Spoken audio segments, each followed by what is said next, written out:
You may have heard that combing condenser coils is an easy repair for hail or foreign object impact damages to HVAC systems.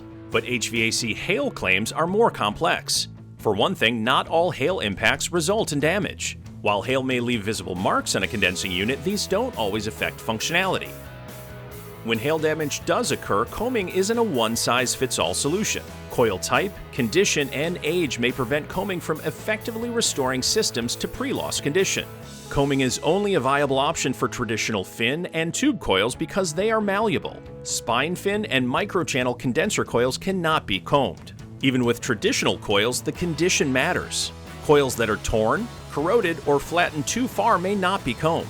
Coil age may also affect whether they can be combed, especially if combing has been done before. If combing won't restore your policyholder's system, an objective HVAC expert may recommend another repair, which could include replacing the condenser coils, replacing the condensing unit, or replacing the condensing unit and the evaporator coil.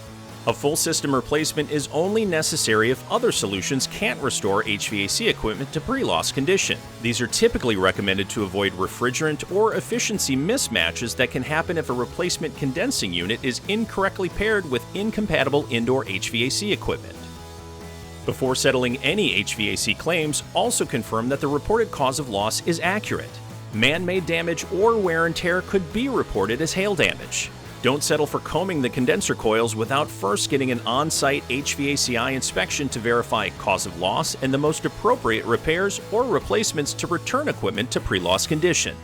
Learn more by visiting HVACinvestigators.com.